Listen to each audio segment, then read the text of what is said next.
26. The county center. Wally? Yes, all right, so I'll do, two forums for today.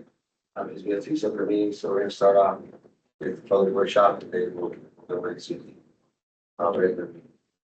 So, Commissioner Myers is absent. He's absent. Kelly Hickman. Right here. Brett. Present. Marty Fryer. Not here. Craig Purcell, not here. Chris Leffert. I'm remote. Oh, already there you are, online. And Maya Watson says she would be absent. Abby Walters, Present. Stephen Hackley, Present. and then Maya says that she would be also absent. Scott Reagan, present. Jennifer Waskovich, Here. Alexi Williams has been excused. Councilman Schisler. Palmer Williams.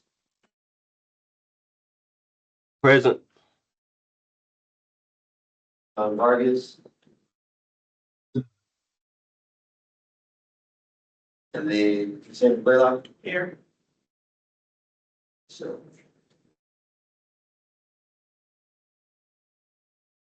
All right, so right now, currently we have 8, but this one is not part of one. So there's no action back. So, sir. Okay, let's move on then into the annual transportation disadvantage. Sure.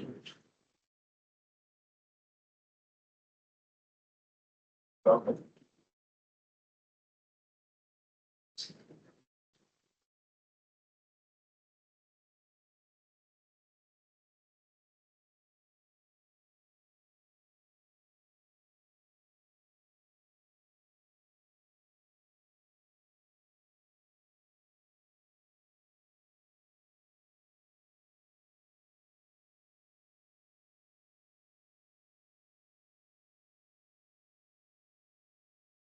Give me a second as I bring up the presentation.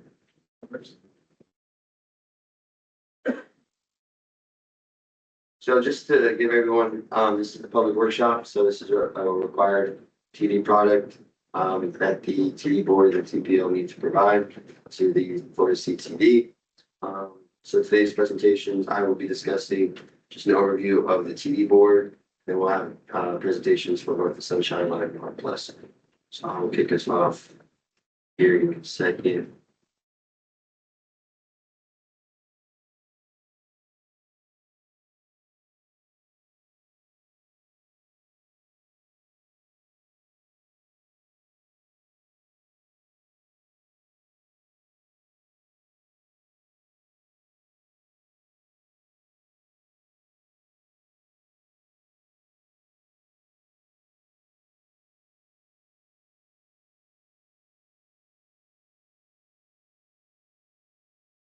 Technical difficulties.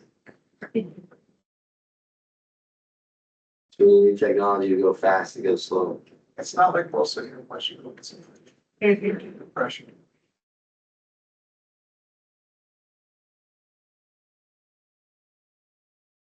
I'll say it better you than us.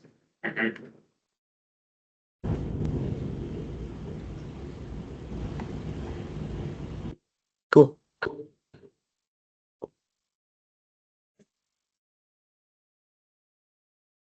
All right, I'm gonna go ahead.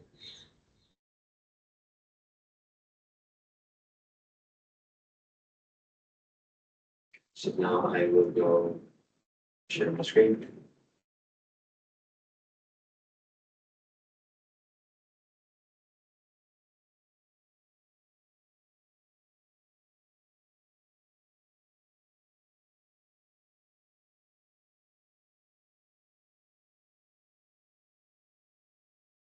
All right, now we're all set. So again, my name is Wally Lark. I am the TDCB liaison for the Hillsborough County Transportation Planning Organization, and I will be giving a presentation on the Transportation Disadvantage Coordinating Board and the TD program. So, but just a brief history, the TD program was created by the state in 1979, and with the goal to establish a coordinated transportation system that was fully responsive to the needs of the TD population. The state legislator at the time recognized the availability of public transportation services was limited to large metropolitan communities and not generally conducive to the needs of people with disabilities and older adults. Though there were a variety of programs and service agencies that were providing transportation to and for certain activities, they were not effectively coordinated across the time in the state. Thus, Florida spent the next 10 years from 1979 to 1989 building a coordinated transportation system, culminating with the creation of a statewide commission and a dedicated trust fund. And the Commission for the Transportation Disadvantage, or the Florida CTD, was established in 1989. And in 1990, the Hillsborough County Board of County Commissioners was designated as the Community Transportation Coordinator with the Sunshine Line as the TD operator. So our local coordinating board, it was established to identify local needs and provide information, advice, and direction on the coordination of services to be provided to the transportation disadvantaged. So the Florida CTD serves as the statewide policy board that oversees the coordination of TD service in every county of the state, and then the program is implemented by 3 primary entities. So the CTD is the one that state, and then the CTC, and then the TPO, and the local coordinating board. So who are the transportation disadvantaged? The populations we serve are the elderly, the economically disadvantaged, people with disabilities, and I don't know what's going on with the presentation.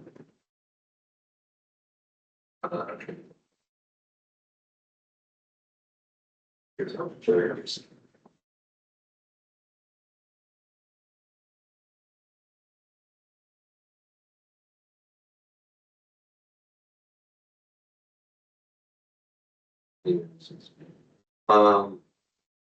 okay, and then who do we advise? So we advise, we work in coordination with the Sunshine Line, the Hillsborough TPO board, Hillsborough County HART, as I mentioned before, the Florida Commission for the Transportation Disadvantage, as well as the Florida State Legislature.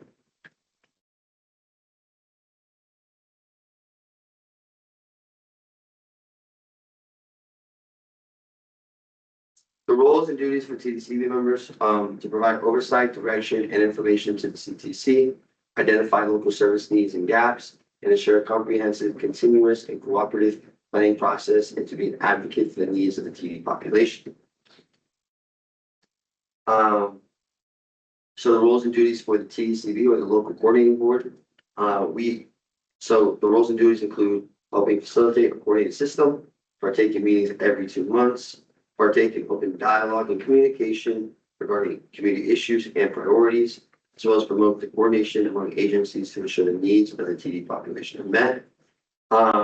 The required products that the LCB, which is the local coordinating board, or in our case, in Hillsborough County, the TDCB, the Transportation Disadvantage Coordinating Board, are the following: which is the CTC evaluation.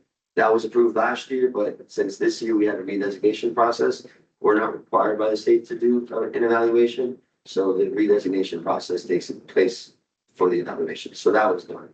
And then the Transportation Disadvantage Service Plan, that's updated every year with minor updates, and every 5 years with a major overhaul. So this year, today, hopefully we can pass the TDSP. And that includes the service rates that are included in the grant that the Sunshine Fund gets. So it's important that it's one of the most important products that we need to get passed. Then another couple products are the annual operating report, the annual expenditures report, and then obviously the reviewing and of bylaws, the grievance procedures, and the appointment of a grievance subcommittee in case there ever needs to be a grievance subcommittee meeting. And then have also to support the Sunshine Line and providing transportation services. So how does the Sunshine Line provide services? There's 2 ways. They work in coordination with HART to provide door-to-door services for clients who live outside the HART service area, or who are physically unable to ride HART buses, or they give bus passes or subsidized HART paratransit for those within the HART service area. So over here is a 5-year system wide from our last CTC evaluation. As you can see, there was dips in service when COVID happened, but ever since then, there's been upward trends in terms of system wide trips. The system wide trips include the overall system, and then so that's trips provided by the coordination contractors in addition to the CTC trips. So it's including everybody in the, and then the CTC trips is just are trips defined as those that are door to door, and bus pass trips provided by just Sunshine Line. Over here again, there's evaluation criteria. As you can see, the Sunshine Line has, and the CTC provider has consistently met state standards. There's always been increases, or there's been steady, just steady performance all around the board with the different performance criteria regarding reliability, service effectiveness, service efficiency, service availability, safety, and usability. And then this is old news, but it's always something to apply. Back in 2024, Sunshine Line was named the Community Transportation Coordinator of the Year by the Florida Commission for Transportation Disadvantage and recognized their outstanding commitments to reliable transportation and community impact. And then there's a picture of Jerry, Karen, and the rest of the BMCC. And then the CTC review designation process occurred this year. So in October of 2025, we recommended that the Hillsborough County and the Sunshine Line be redesignated as a CTC. And then in December of 2025, the Board of County Commissioners of Hillsborough County formally expressed their willingness to remain in the role. And then in February of 2026, the TPO board approved resolution 2026 1 endorsing Hillsborough County to continue as the CTC provider. And then in April, the Florida CTV approved Hillsborough County as the CTC and the Sunshine Line as the TV provider, meaning that they will be the CTC and the TV provider for Hillsborough County for the next 5 years. So current challenges and opportunities. This is from our last TDSP, which was done in 2021. Just a heads up, we are in the middle of updating that one. But there are some of the challenges and opportunities that we've identified are local fixed route bus services and funding, land use and low density development patterns, and obviously the awareness of resources for our TD population. And then the CTC evaluation recommended that staff levels for drivers and reservationists stay at a 95% capacity, successfully implement new scheduling software and offer customers the option to submit TD applications online, and pilot use of a more fuel efficient, smaller profile vehicles that can reduce operations cost and improve ride comfort. Meaning, they've been doing that, right, Jerry? And so they've been hitting it all. So they've been following the recommendations and doing a good job. So the upcoming TD projects. So the major TDSP update will be expected to be completed in October 2026. So just a little insight: Florida State. Well, Florida CTD requires that we have a TDSP done by around 120 days after the redesignation of a new CTC. So we expect to have that done in collaboration with our consultant and the Sunshine Line and HART done by October 2026. And then the CTC evaluation, we expect to begin the upcoming fiscal year, which is next week. So that's on its way, and we're looking forward to doing that. So those are the major projects coming up. And then if you ever need to, if someone's like, hey, where can I find any of these TD documents, studies, resources, you can visit our website at planhillsboro.org/transportation disadvantage plans and evaluations, and it has all of the documents of our latest updates. So, and then finally, that concludes my presentation. So I'm open for any questions and comments. Are there any questions or comments? Second. And then with Craig, I think we could have in-person. Okay, so next we have the Sunshine Line service information. Jerry. No, Jerry.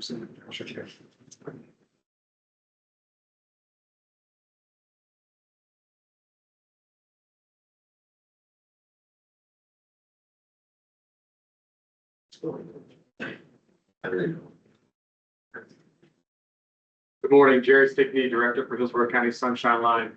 So Wally talked about 5 of my slides, so we'll be able to do that a little bit. But I also want to start by saying they did not host the CTE conference last year, was with FBTA. So I like to still think that we were still the reigning champs of the CTE of the year. But that's my interpretation of it. So Sunshine, we are your community transportation coordinator. And before I start just talking about, the process and what we do, I want to share this video that was done with communications this past year. So it'll be a few minutes and just want to.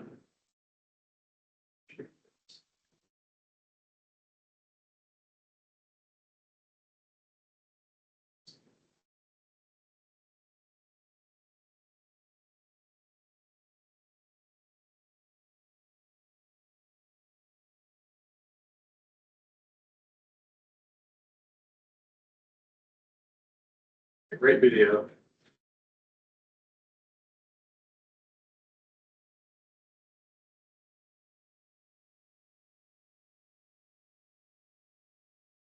If, we can skip it and then Yeah. once we get the support from IT.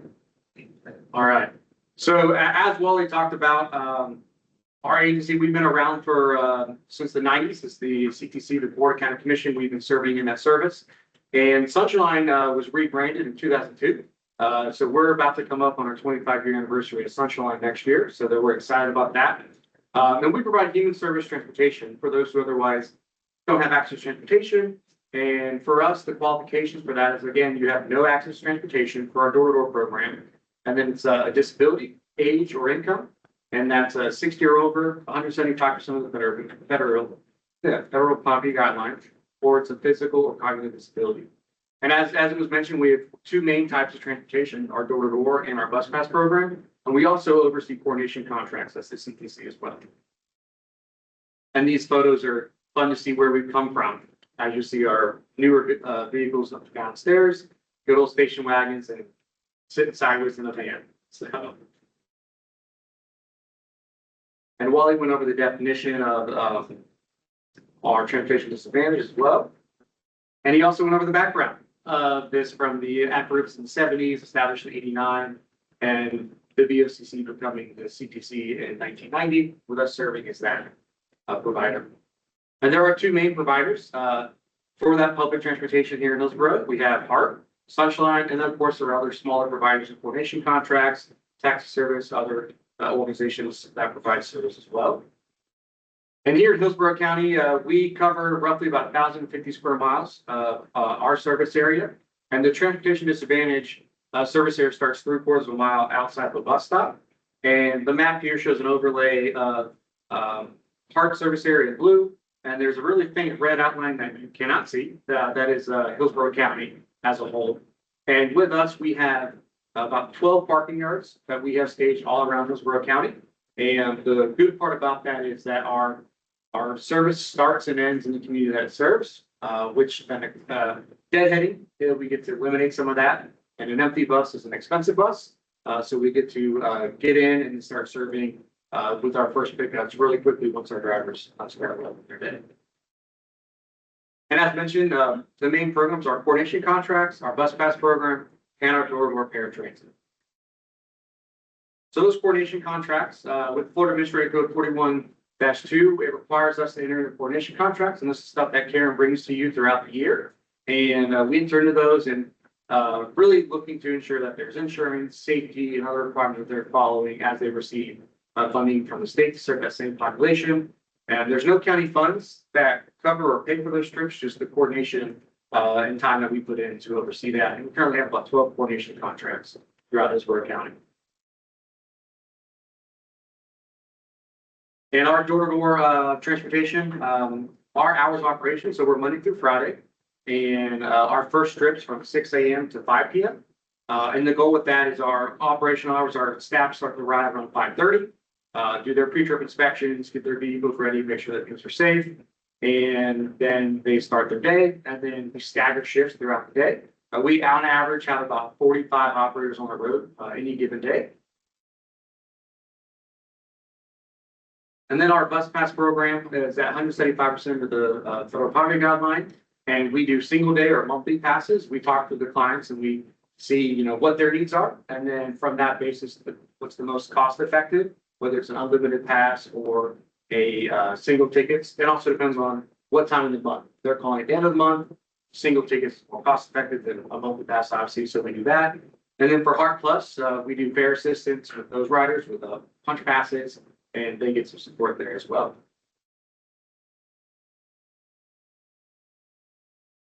And how to book a trip. So we have many options now we've been working on throughout the last few years. The main one is our call center. We have a staff of 8 that are on the phones Monday through Friday, 8 a.m. to 5 p.m. And it's 272-7272. And that's where they can book trips. We can do pre-screening for eligibility. They can request bus passes through there. And we also did roll out that online application this year as well, which has been rolling really well through an on-base program. And our clients love that. We're actually working on additional flyers and new rack cards that'll have QR scans so people can scan and go right to the online application, and also the mobile app, which I'll talk about in a minute as well.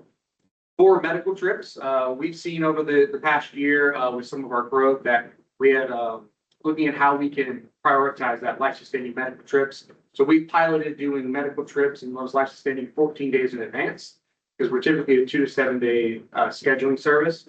And we decided to adopt that. And we saw that we were able to then get those life-sustaining trips booked, and we had a higher denial of medical trips, which it was a less than 1% of our 10,000 average trips per month, but still we don't want to have to deny anything, especially when we get medical trips. And what we found with this is allowing that medical, all of our denials across the border are becoming lower, and then also then it's allowing us to book those non-essential trips in between those essential trips. So now there's just being able to plug and pin things in, where we used to be very medical driven, heavy in the mornings, middle of the day was more non-essential. We've been able to weave it in throughout the entire day, which we've gotten great feedback from our clients, and we're adopting that moving forward. All of our vehicles are wheelchair accessible. Our drivers provide assistance to and from the main entrance of the pickup and drop-off location. And like I mentioned, we prioritize those trips for life-sustaining medical trips. And then riders can also bring an escort, all right? So they just need to be pre-approved and noted on their file when they book that trip, and they'll be able to bring an escort on their ride with them. And then the mobile app. So we are able to book trips through the mobile app. We have the Android and Apple phones.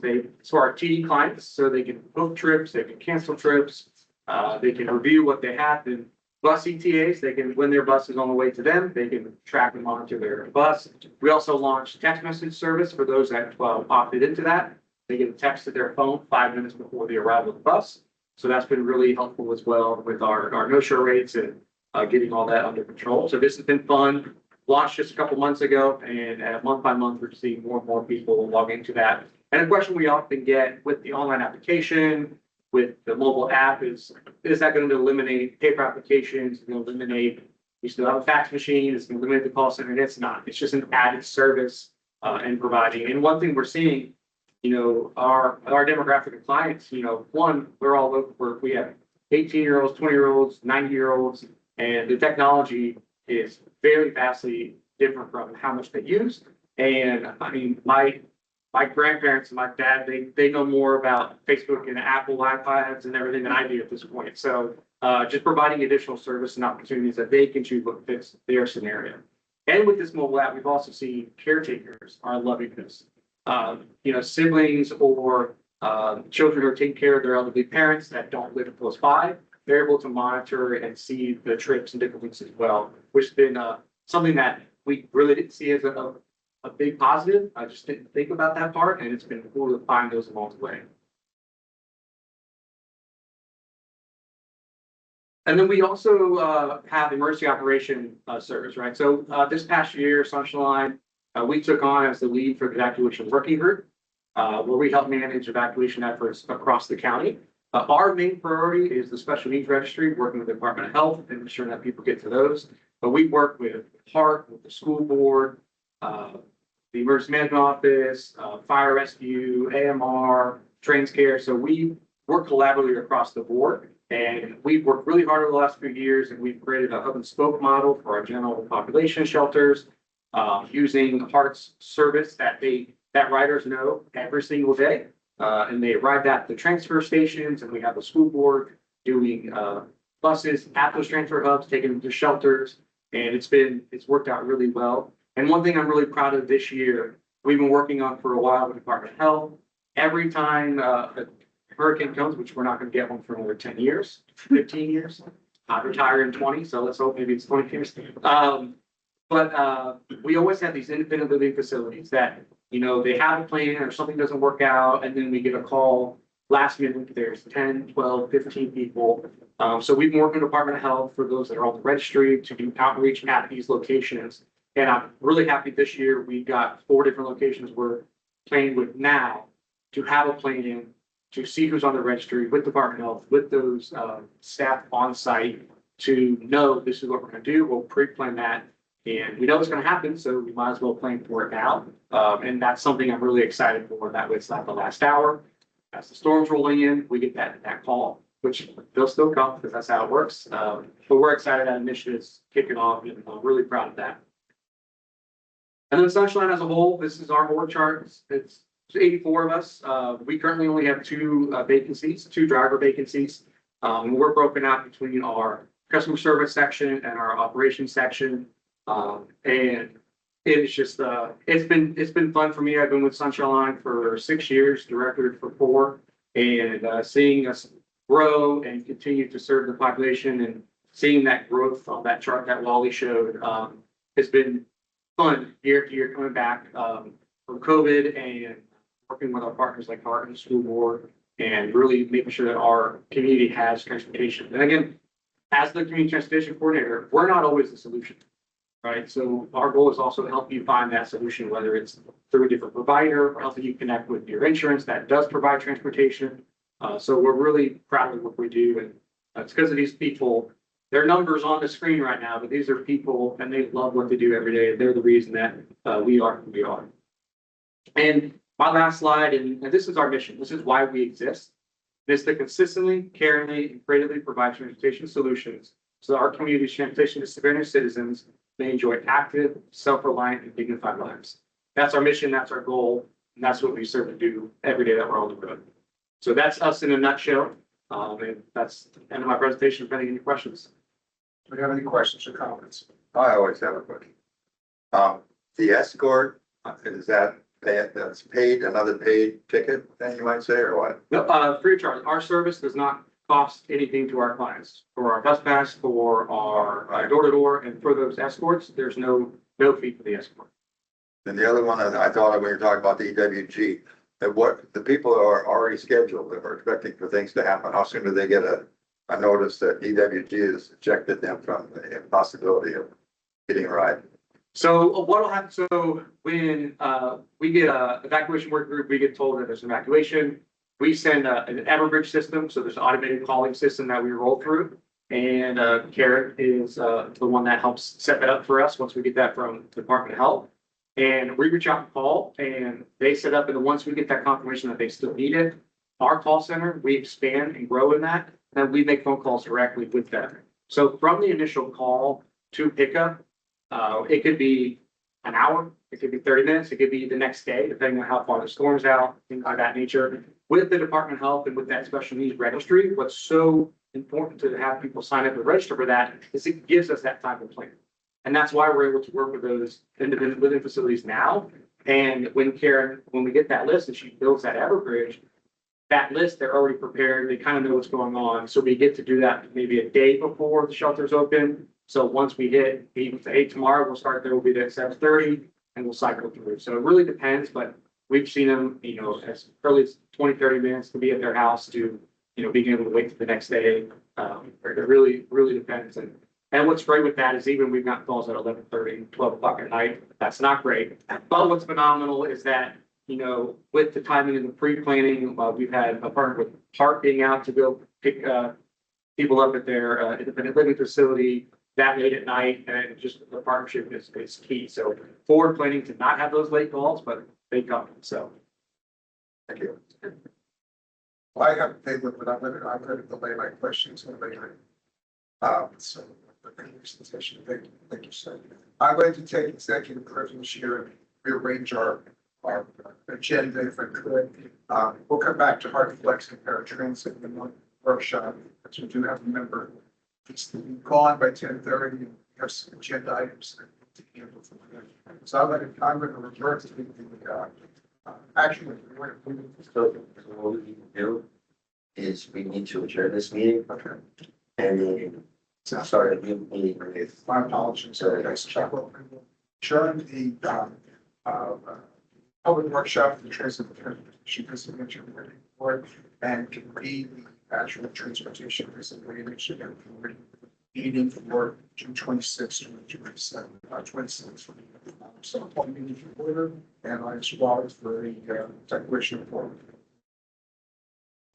Cool. You think that one or just do that and it's forgettable? Yeah. Yeah, we got it. I don't get it. I don't necessarily sometimes online. Any public comment? Right. The any first item of business minutes from February 27th, 2026, and April 23rd, 2027. Everybody's had a chance to review those. Any questions or comments or changes? If not, entertain the motion for approval. Motion. Jennifer Watson. Second. Your motion. Chuck, second. You vote, when you vote, and make a motion, it's a given name, so we have a record. Says that's what it's saying. So the motion is second, discussion of the motion, all in favor? Say aye. Aye. Okay, action items. With community transportation for elevator service rates for fiscal year 2026. Karen Smith, sunshine, I think we're recognized. Good morning.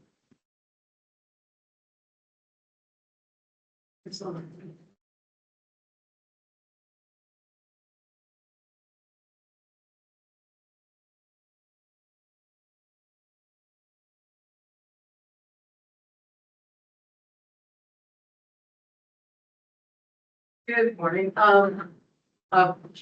Every year the CTC needs to have a rate review that is approved by this board for the rates that are included in in our grant with the state, the transportation disadvantage trip and equipment grant. We're required to submit a rate worksheet to the CTD, the Commission for Transportation Disadvantage. It's their worksheet. We fill it in and submit the rate worksheet, which calculates those rates. They are the rates that are used for the grant, and they are required to be included in the Transportation Disadvantage Service Plan, which I will discuss next. It determines the per trip rate. It's a reimbursement grant. It does not change the amount of the grant overall. Just to clarify, that's determined by a formula that is in rule by the state. So it doesn't change that amount. We expect that the grant this year, we just got the grant agreement notice. So last year's grant total was 2.7 million. We expect this year's to be just over 3 million. So there's actually a 12% increase in the grant this year. But it's not determined by this worksheet. The worksheet itself is attached in your full agenda. It's a long Excel spreadsheet. It includes the revenues, expenses, and trip and mileage estimates for next fiscal year. And that's used to determine the cost of the per trip reimbursement. The grant reimburses a portion of the cost per trip based on the calculation formula, local funding, and other things that are built into the formula. The rate worksheet this year is calculating the cost of the rate per trip for ambulatory as $37.68, for a wheelchair or lift trip at $64.60, and the group rate, which is a per passenger rate for 5 or more people are taking the same trip. They can be going from multiple places all to one place at the same time, or all from one place, say like a residential facility to further supporter. But that's per person. Like I said, the worksheet itself is attached in your agenda. Unless there are questions, we just need this board to approve the rates and their inclusion in the Transportation Disadvantage Service Plan update so that they can be included in our grant, which is supposed to start on July 1st. If there are any questions or comments, or whatever. And do we have a motion to approve the rate structure and these rates to be.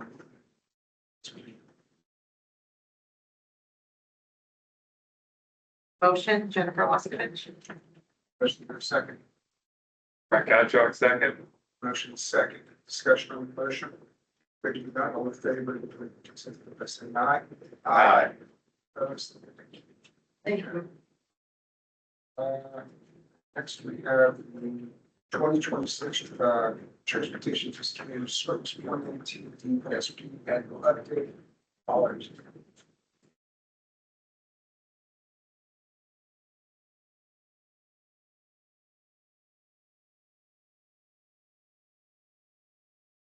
Morning, everybody.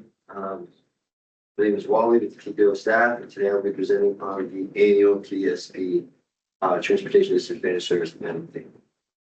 So TDSP is made up of three main components: development plan, service plan, and quality assurance. The TDSP is developed every 5 years with annual updates in between. This update for this fiscal year is the final minor update of the current TDSP. So the current TSP was adopted by the TPO board in 2021, and the TPO alongside BART and Sunshine Line staff is working on developing a new major TSP update, as I mentioned previously, which is expected to be finalized in October. The TSP is developed by the Community Transportation Coordinator, who in Hillsborough County is Hillsborough County and Sunshine Line and the TPO. And then today's goal is just to go over the TSP and the 2026 updates, and then approve the TSP for submission to the Florida Commission for Transportation Disadvantage for final approval. And this is the a required annual product for the TDCB and is the final pending deliverable needed to be approved by the TDCB for this fiscal year's. So the plan components and development plan consists of 4 different elements: the introduction, service area profile, service area analysis, and the goals, objectives, and strategies. The introduction gives a brief background on the TD program, the state and local level, and the current TD organizational chart, as well as the mobility section reviews from the Hillsborough County and the City of Tampa comprehensive plans, and an overview of the outreach efforts during the initial drafting of the document for public input. Service area profile provides a description of services and demographic overview of TD users in the county. And the service area analysis highlights future population forecasts and includes needs assessments and barriers to coordination identified during the initial drafting of this document based on the results of public participation when the TDSP was originally adopted. And then finally, the goals, objectives, and strategies are included alongside their implementation plans. And then so this side looks at section 2, the TSP, which is the service plan sections of the TSP, which highlights the operational elements of the Sunshine Line, including the types, hours, and days of services, and how to access the services. Operational requirements, including cancellations, no-shows, and eligibility, as well as CTC service priorities and the local complaint and grievance procedures and process. Current agencies under coordination agreements are included in Table 9, Section 1.3.3, or page 43 of the TSP. Then Section 3 of the TSP, quality assurance, describes the CTC's evaluation process, which includes performance standards as an integral part of maintaining a high-quality TD coordinated system. And the 5 categories are reliability, service effectiveness, service efficiency, service availability, and safety. And annually, the standards are used in the CTC evaluation to assess the CTC's performance. The CTC evaluation is performed for the review of the TDCB and is posted. The last or current one is on the Hillsborough County TPO's website. And we last did an evaluation and approved it in 2025. As I mentioned before, I guess this is a redesignation year, it's not needed. And so the TDSP also includes the rate model calculation, CTC vehicle inventory list, and a system safety plan signature page, which certifies compliance with the system safety program plan to FDOT, and all of this is reviewed and updated annually. So the service analysis plan identifies the following needs assessments and coordination barriers. TPO staff did not make any changes to the section, and for the 2026 version, they remain the same. TPO staff is currently working with its partners and stakeholders to identify changes to the needs assessments and coordination barriers, a section of the upcoming major TDSP update. The needs assessment identifies the unmet mobility needs of the transportation disadvantage through an analysis of public outreach results, county population demographics, and the TD population and trip forecasts. These needs include expanded fixed route public transit, access to employment, regional needs, and an increasing demand for services. So the updates for the TDSP for the 2026 was we updated summary of the Hillsborough Area Regional Transit. So HART's TDP, the Transit Development Plan. We updated just small minor language in the HART service area description language. And then we included updated data for major transportation trip generators in sections 1.2, section 1.2.2 from the 2025 annual operating. Other updates include in section 1.1.4, consistency review of other plans. So the next major update for the TDP is due March 2027. So customer choice voucher program has made nearly 133,000 new trips, an increase of 43% from fiscal year 2024. And then also just some of HART's top priorities, which include replacement of the heavy maintenance facility, an enhancement on bus and paratransit system advancements, an enhancement, on bus and paratransit to improve real-time tracking and data for riders and staff, vehicle replacement, bus stop capital improvements, and then HART's also currently working with FTOT and local jurisdictions to plan bus rapid transit project, and then COA, which is short-term changes that were presented to us earlier last year, have been implemented earlier this month in June 2026. And then section 1.2.2 of the demographics, major transportation disadvantage trip generators. This is the new data. So Sunshine Line did a total of 575,731 trips. Nutritional trips totaled 57% of all trips. Life sustaining or other trips totaled the next 28%. Medical trips, 10%.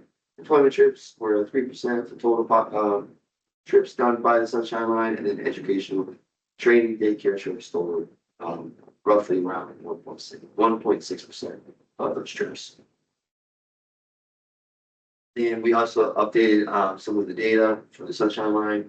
Sunshine Line provided a total of 110,742 door-to-door trips and gave out 577,636 bus pass trips.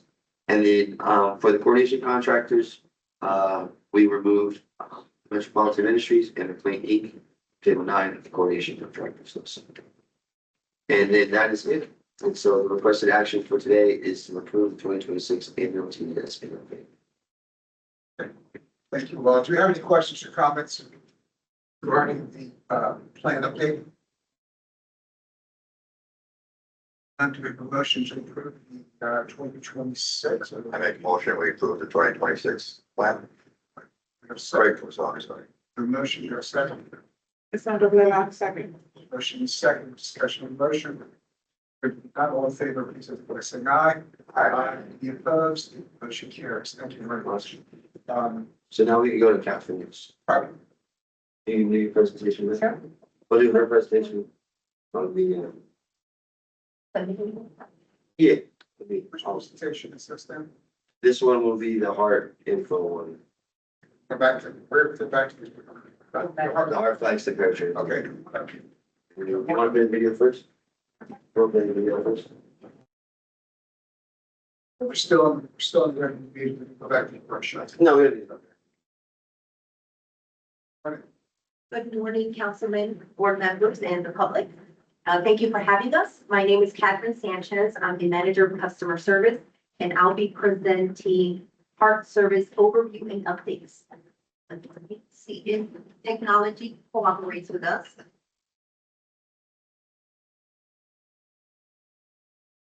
I'm going to tell Dave who's online to go ahead and share. Okay.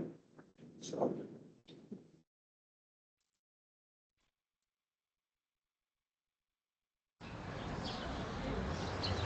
It can be easy to think it doesn't look like much where you are now.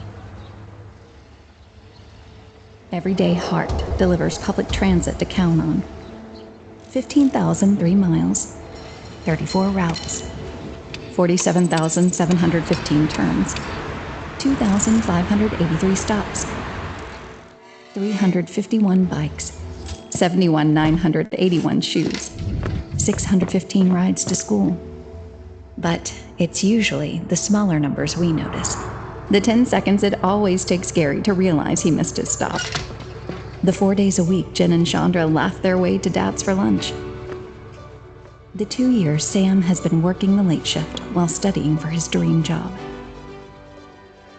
Those numbers mean lives and hopes. Birthday parties, retirements, weekly hangouts and first dates. Vacations. Another round of chemo. It can be easy to think it doesn't look like much where you are now. But look at what you've already accomplished. And if you hadn't taken that step every day for 2 years, you wouldn't be here today. No one knows what awaits in your future. The dream wants you there. Strength gets you there. Purpose keeps you there. Heart takes you there.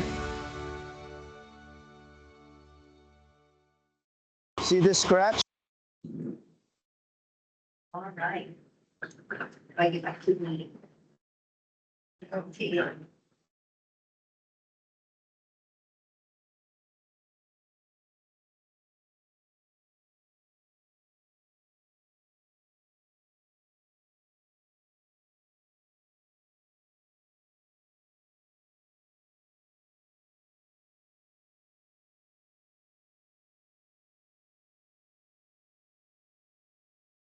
Thank you, Wally. Yeah.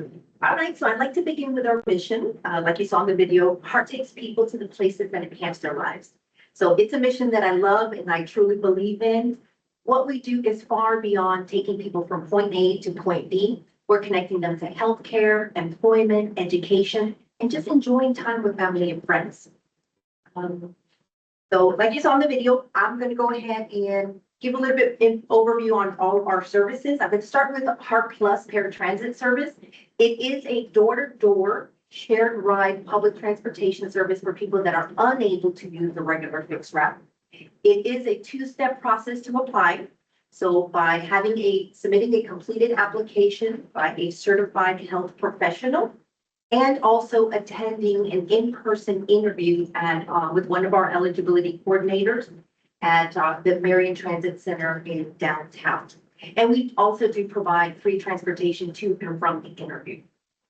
A little bit more information on my next slide on Heart Plus, but if you all might have seen the SUVs parked up in front, that's just one example of how we're continuously enhancing the program. The SUVs are helping us with productivity, efficiency, and on-time performance. Then we have our Heart Flex route, our very, very important update in South County route. As of June 7th, it's no longer in service. What that means for any Heart Plus eligible patrons before June 7th, they have been grandfathered in. So they will be continuing to use service as usual. Anyone that applies after June 7th, then they will be, they have two options. They can either select an alternate pickup and drop off area within our Heart Plus service area, which is Route 31 in the Apollo Beach or Ruskin area. If that's not an option for them, for those that do qualify, we are referring them to Sunshine Line. We don't go into too much detail, but we do tell them that there are requirements and financial is one of them. Then our local fixed route, we run 365 days a year. So Thanksgiving, Christmas, New Year's, our operators are out there serving the public. Our main hubs are the Marion Transit Center in downtown. And to the north, we have the University Area Transit Center. And at those locations, our customers can obtain a Flamingo card or they can upload their card as well. Our vehicles, our buses are ADA, fully ADA accessible. We also operate the Tico streetcar. So it has been for free for the last couple of years, thanks to an FDOT grant. And it runs alongside downtown, Channel Side, Ybor City, which is growing by the minute. It has a 15-minute frequency. And fun fact, once a month, there's a live band playing on board. So I personally love it, riding with the family on a Sunday evening, not too much crowd, right? It just makes me feel like a tourist in my own hometown. All right, next slide, a little bit more about Heart Plus. So it is available 1.5 miles from a local fixed route. And it also mirrors the regular fixed route schedule. So if the route in your area starts at 4:30 in the morning, that's the earliest that we can pick up. If it drops off, it ends at midnight, that's the latest that we can drop off. And it's $4 per trip. So the patron pays $4 going, paying $4 coming back. If they wish to bring a companion, the companion also pays $4 going and coming back, or how many ever trips they would like to take that day. Now, if the rider is unable to travel on their own, then they may be awarded a PCA, a personal care attendant, and the PCA rides at no charge. But the PCA must ride along with the patron at all times. We can't transport the PCA without the patron. The application, so for convenience, we do have a fillable application on our website. It is both in Spanish and English. And if customers would like, they can call our customer service center and we can either mail them out or even email them an application. The in-person interview is only for those that are applying, the new applicants. So anyone recertifying for Heart Plus, we're conducting their interview over the phone since late last year. All right, so one program that is near and dear to my heart, it is the travel training program. I started my career with Heart, almost nearly 12 years ago in this role. Started with Mark Shepard, I don't know if you ever heard of him. And it's designed to help individuals feel confident and independent using public transit, whether they have a disability or not, or whether they're new to the city or not, or new to transit, through custom step-by-step guidance. Our current travel trainer, Ernest, has done an incredible job expanding on this program because we did have to suspend it during COVID for a little while. So we're back up and running. Right, and so if you'd like to know a little bit more, we do have our call center is open daily, Monday through Friday, 5 a.m. to 1 a.m. And on the weekends and holiday, we're open from 6 a.m. to 1 a.m. And they do everything from making Heart Plus reservations 1 to 7 days in advance between the hours of 8 a.m. and 5 p.m. And for those customers that have recurring trips, like going to work 5 days a week, going to school 5 days a week, we can set them up a subscription. So that way their trips automatically load and they only need to call us if they're not feeling well, or maybe they're going on vacation and put their subscription on them. So those are great options. They also give trip planning using Google Maps. We take concerns, suggestions, commendations. So of course, all feedback is important, but definitely when we are able to recognize our operators for an amazing job that they're doing day in and day out. So kudos are very much welcome and appreciated. And so we invite you to visit our website, goheart.org, and follow us on social media for the latest. We do have, we've recently joined the Hidden Disability Sunflower Program, which is a global initiative supporting individuals with non-visible disabilities. By offering a sunflower lanyard like this one, it is a discreet signal to show maybe our employees or a staff member that they may need additional assistance. And Ernest brought some extras for everyone, if you'd like. And of course, thank you again for your time. I wish everyone a wonderful 250th 4th of July weekend. And just be mindful while you're out there celebrating with your family and friends. Look out for any suspicious activity or packages.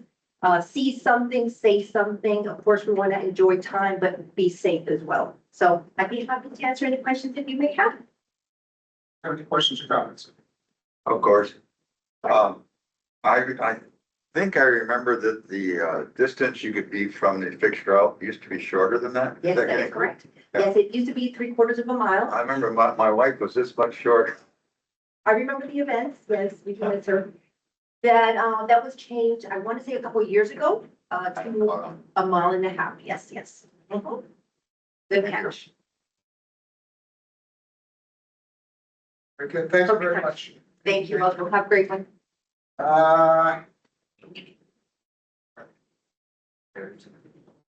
What they do.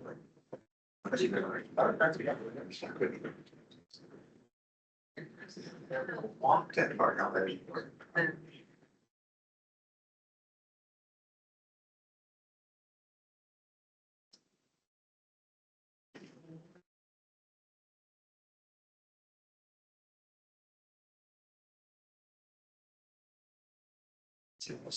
Tried to. I don't have to fix it, but I want, I to be. Oh, the video part, oh, yeah. And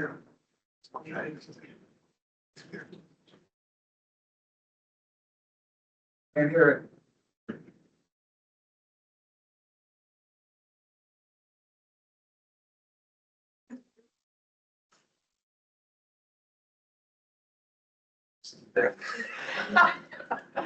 You're thinking.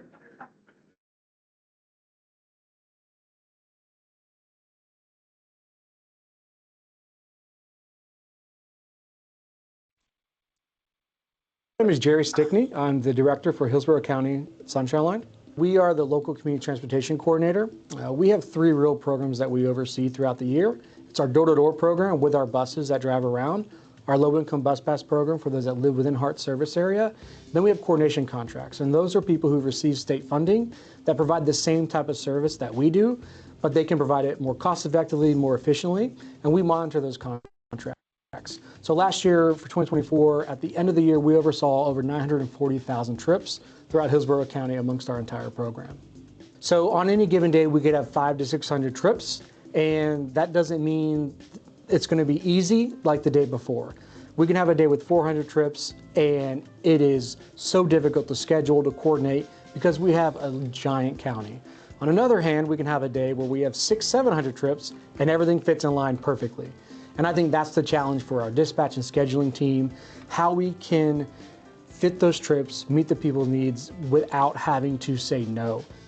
My name's Leslie McNeil. I'm the Manager of Operations for Hillsborough County. The responsibility under me is fleet management, scheduling, execution of customer demand through driving. Our mission at Sunshine Line is simple. It's to provide safe, efficient, on-time transportation for our clients. Sunshine Line's commitment to accessibility is providing an avenue for people to take care of their personal needs, medical, recreational, educational, employment, and providing access to transportation that fits their special circumstance and their needs. My name is Rosa Velasquez. I'm the Customer Service Manager here at Hillsborough County. My favorite part of my job is hearing those stories from our clients, how lucky they are to have a service like ours to help them get to where they need to go to. Some of them, we're the only people that they have contact with, the only people that can help them get to their medical appointments. Their families are away in other states. They have no other means of transportation, and we're that connection. Sometimes we're the only ones that they either talk to or have any contact with. I've been a driver with Sunshine Line for 4 years now. My favorite part of the job is interacting with the clients. They're fun, they're a lively group. It makes me feel good. I like being able to help people, and for them to see my face and they get excited to see me. Go, I haven't seen you in a while, so it feels good to be, remembered. Because some people don't have a way to get to their doctor's appointments or to the store to get groceries, and we provide the service to help them get to places they wouldn't be able to get to. So I think that's very important for the community.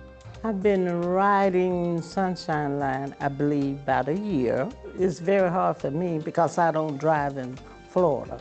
So it's very important that Sunshine pick me up every day that I come to the center. I enjoy the sightseeing on the way to the center, and the drivers and the people that we pick up that come to Garden Center. We have a ball on the bus. We love each other and protect each other. We've had, just a couple weeks ago, a client who wasn't feeling well but was refusing to go to the doctor, and our manager kept on the phone and talked with them and worked them through going to the hospital. she had a heart attack, you know, and we've had other clients who have called us because they fell and couldn't get up, and they called us and we called 911 and stayed on the phone with them for 30 minutes while they were waiting to keep them calm. And I think for me, those are the things and the aspects that I did not expect, that are the things that happen over and over and over again, just from, you know, our citizens, our clients, they're more than just clients. You know, we know them, we know how they are, we know how they act, and I think that carries a lot of value to continue to support them. You know, it's more than just the ride. And I think knowing that there's more that we can see to support, whether it's with social services, aging services, welfare checks, and no one talks about it because it's what the team does every single day. The service that we provide matters because it improves people's daily lives. Some people are completely isolated in their homes. They're locked in because they have no way to get out and do the things that they need. So the driver comes up at their door, they get to know them. They walk to their door, they help them into the vehicle. They're out and about, and it really does improve their daily life. They're communicating with the driver, they're going to the store, going to get their hair done, going to a medical appointment, and they're out in the world taking care of their needs. It's more than just transportation, we're making sure people are okay.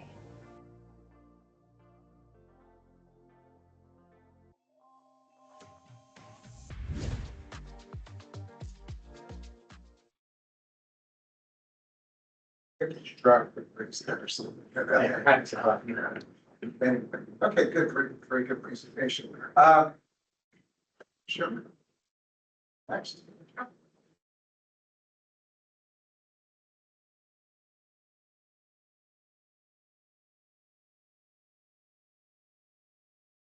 Well, Good morning. Thank you.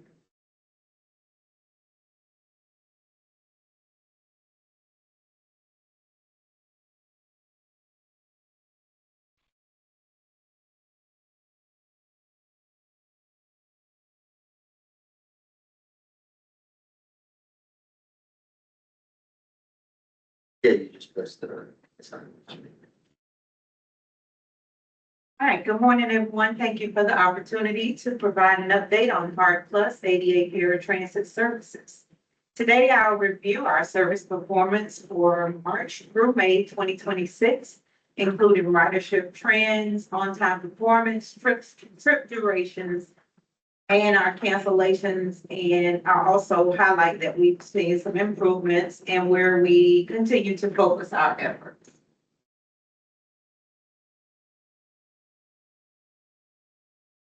All right, so our trip growth and volume. As we see, our ridership continues to grow steadily. Year to date, we're averaging over 25,000 monthly trips, representing approximately 3.3% growth over last year. Heart Plus is averaging nearly 17,000 trips each month, while our Yellow Cab contract continues to provide valuable support with more than 8,300 trips monthly. Although growth has moderated compared to previous years, demand for ADA transportation continues to increase, and we're committed to meeting that demand while maintaining service quality.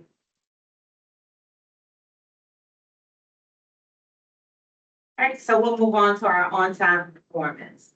On-time performance remains one of our primary performance measures at Heart. During the past 3 months, our scheduled pickup performance has remained in the 82 to 85% range. Our appointment performance continues to exceed the 90% level, meaning overwhelming majority of our customers are arriving to their appointments on time, and our team continues to closely monitor daily operations and adjust the schedules and resources to improve that reliability.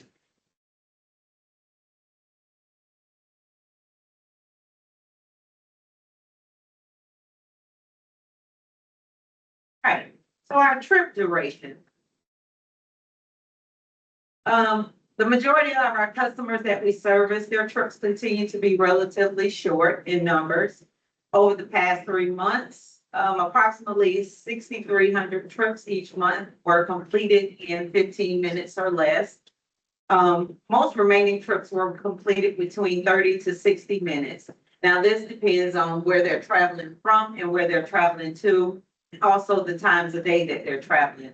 So within the peak times of service, which is usually between 7 a.m., 9 a.m., it's really busy out on the roads. Traffic is really backed up. And then again, our peaks in the afternoons are usually from 3 p.m. to 5 p.m. Again, everyone's getting out of work, kids are out of school, traffic everywhere. So that plays a part in our trips duration. And also, there were some questions about late trips. I wasn't able to specifically say, because our trips, we don't have a priority over medical or school trips. All trips are scheduled the same. So we did experience some late trips that month. And for the total combined, over the 3 months, we had 8,900 late trips total. Now, 1,300 of those trips were 31 minutes or more late. And this is 3 months combined, the March, April, and May that I'm reporting on. 1,300 of those trips were more than 31 minutes late, and 308 trips of those were 61 minutes or more late over those 3 months. The numbers seem large, but relatively small compared to the total number of trips that we actually completed during those months. And also, late trips contributes to, well, things that contributes to the late trips also. We had shortages of operators, of course. We had some operators go out sick. We are down about 5 now. We had some operators retire, as well as during the summer months, we start getting operator call outs increases. We also vehicle breakdowns, which is why we have new added to our fleet to help with this. And as you can see, once we got into the month of May, our numbers started to increase, go back up. So we are steadily working on those areas. So our cancellations and no-shows. Customer cancellations remain consistent with the expected demand that we have.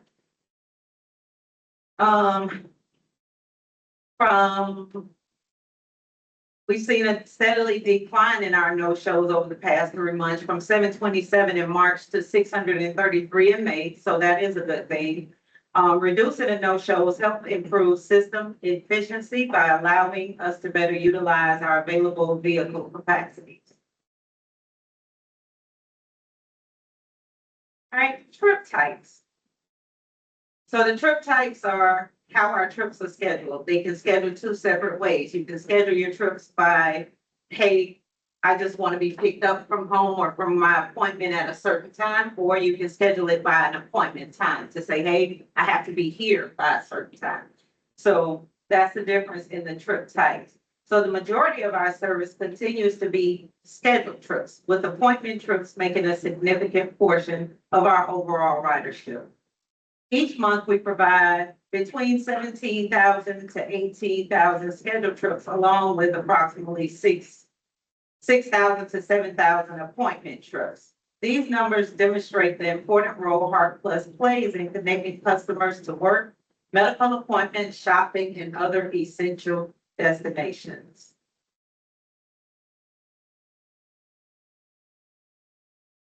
Right. Our paratransit booking types, looking at how customers schedule service. On-demand trips continue to exceed subscription trips. And these were the trips that Catherine were referencing. If they go to work maybe 5 days a week or school 5 days a week, the subscription sets it up for them. They don't have to continuously call.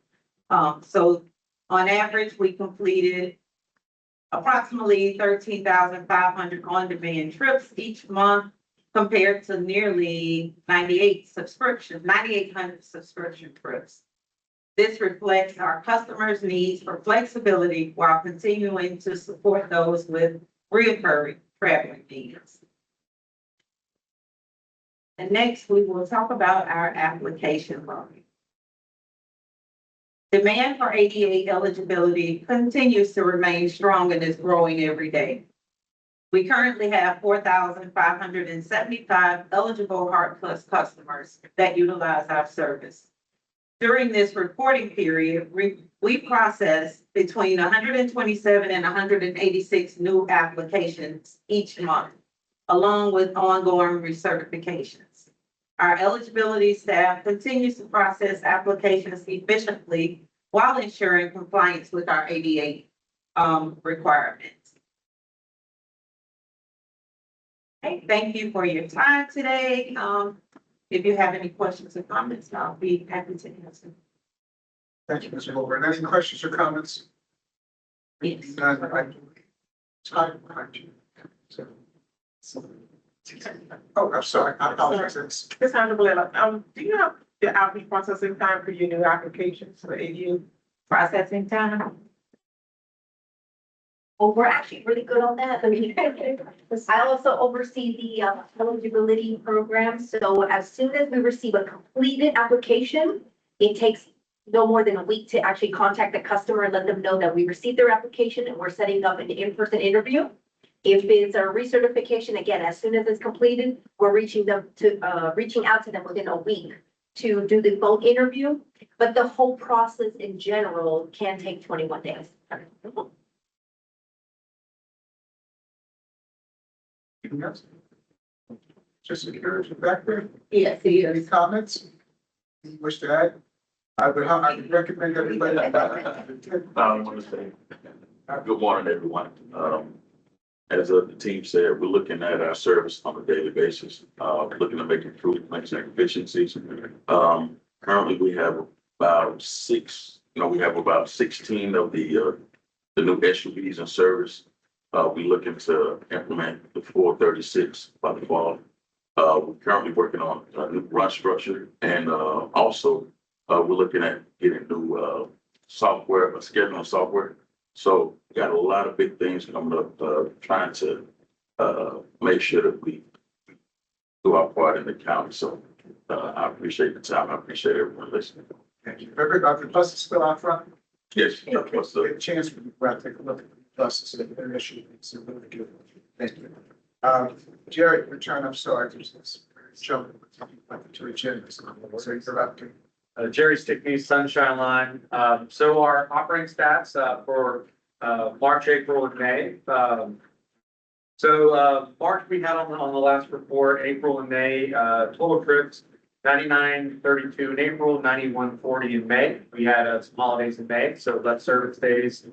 Total client serves, 2042, 2530. Our on-time performance are 97.3 for March, 97 for April, 97.7 for May. We've wrapping up this month to the grant year. It looks like we're going to be right around 97% for the grant year for our on-time performance. Our bus pass recipients, it's been a big growth this year. I believe it's almost like 40% growth. Sorry, that is a wrong stat. We had a 23% growth. I read the wrong percentage. That was a double. That was bad. 23% increase in our bus pass program this year. So we've seen a significant jump in there. And our door-to-door program, we've seen about a 4% increase. So very interesting with, Hart mentioned 3.3%, we're at 4%. So we're kind of seeing that same steady growth. And then bus trips, again, with that increase, 75,000 for April and May. Our call center, we had a 98.1% answer rate for April, a 96.2 for May, 27-second hold time for April, 46 seconds for May. So the team is still doing very, very well. As far as staffing right now, our call center remains 100% staffed in our customer service section. So we've been 100% staffed for almost a full year, which has been great. Just a reminder, we had some 70% answer rates, 3-minute hold times about a year or so ago. We worked on, the text message feature is a big update. The app helps because a lot of clients will call for an update where the bus is and some of those things. Would also be the increased staffing in our call center. We added another full-time representative. We had staffing vacancies at the time, so we really pushed that, and I'm happy to see that, not just getting better, but staying strong last few months. And then our drivers were at 97% for staffing. We have 2 driver vacancies. That's all we have right now. And we'll be recruiting for that the next couple months. we usually, when we get that to the third one, we start to recruit again, just the time and process. We have a 5-week training class. So we'll be recruiting, we have a retirement coming here soon, so we'll be, recruiting, real shortly. And then some of those goals from our evaluation recommendations, that Wally mentioned earlier, the scheduling software launched last year is doing really well. We had a strong on-time performance, and with that, it's helped us increase, at that 97%. All in applications, live functioning. We've even, brought on a part-time, coordinator that helps with our eligibility application processes, as we've got our HIPAA applications, the online applications, the faxes coming through. So we've helped support that. So it was a quick turnaround. Mobile app is live, so took a lot longer than expected, and loving to see that growth continue. Vehicles, ride comfort and fuel efficiency was something we looked at. At this point, we almost have about 86% of our fleet on the road are 2 or 3 year old vehicles. So we have right now another 8 that are coming through with our fleet department now, getting graphic and getting tagged and all that stuff. So they'll be out on the road. Have that new Sunshine blue color. And downstairs we have the new EV, not the EV, but the Ford Transit. So a little smaller than our Cutaways. So you have all 3 different options down there: the Cutaway, the SUV, and the Transit. So that's what you'll see running around the county. And we're performing really well, I think, with the programs averaging. We'll probably see roughly a 20% growth across the entire program this year amongst the bus pass. And yeah, we're really happy with that. Our no shows, we're averaging about 2% for the month, which ends up being around 200 or so. And denials we talked about, last month it was down to 72. And if you recall, a few months ago, it was up to like 190 to 200. And it's one of those things that why we implemented our full days in advance for medical trips and trying to get some of those things in. And some of those denials, a lot of them were out of our service hours, same day, next day, before we open, after we're closed. So there's those pieces of that as well. And that's all I have. Any questions? Any questions or comments? Thank you. All right, before I get my question, I get over my soapbox, just want to go through a couple of business items. All business and your business, the TDCB member interest form is there for everybody to complete. Fix the problem, I don't know what it is, so it's ready for it. And then the next meeting is on August 28th, 2026. Now, I have a question. Does anybody else have any other business or business? Here's that question. What is the overall budget? So we're around 11 million. 3 million with the TD grant that's coming through is 2.7 last year. The county supports with annual dollars. And then we do bring in some revenue amongst our aid services and healthcare services, transportation as well. Still a big chunk. So that's a lot of money. Okay. I don't work for any of the organizations involved. Many of us here don't work for any of the organizations involved. But you look around, you see the quantum leaps of service that have been created by Sunshine Line, TDC, Heart, all these efforts. Okay? Now, think about what could potentially happen with this. I probably fired a shot and yelled at the the property tax goes through. What should that curtail? Because there won't be any way to pay the bill. $11 million is a big chunk of change. And if 25% or more of that goes away, because you're not allowed to pay for these things under the way this amendment is written. You can't pay for this. You got to have other ways to user fees, other sources of revenue, because we're not going to be allowed to use ad valorem taxes to pay for this. So all this effort, all this work that's been done so hard for years could just go away overnight. Overnight. So I want y'all to think about that when you're supposed to bring stuff to us. I hope you take this back to your organizations. And people gotta think about what's gonna happen if this gets approved. It could be absolutely catastrophic to the state. And I don't care about Silver County. I care about Hillsborough County. I care about Tampa, Temple Terrace, and that's really big. I'm out of office in December. I don't have to worry about the budget. I wish there was a way that I could stay involved with either Heart or this organization. But and my wife is so happy now that I'm going to be done with this. But I'm scared. I'm really scared. We're going to enter this passes. PPO, no funding for the planning commission. You're not going to be allowed to use them.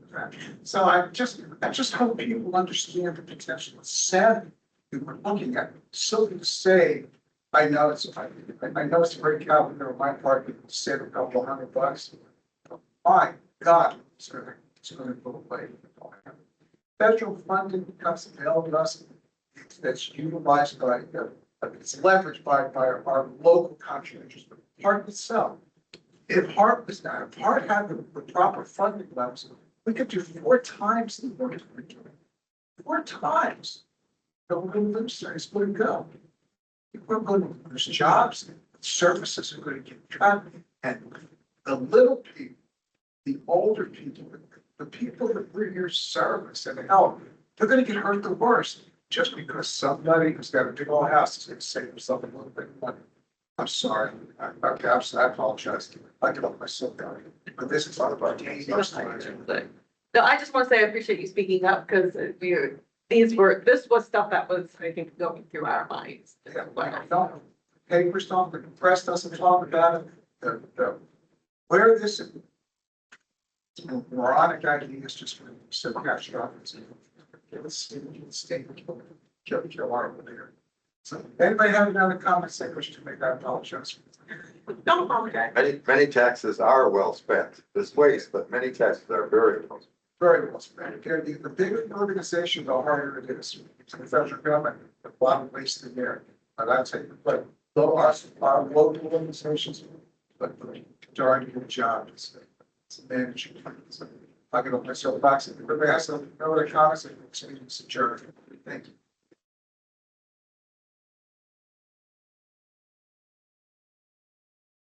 Yeah. No, I think that's all.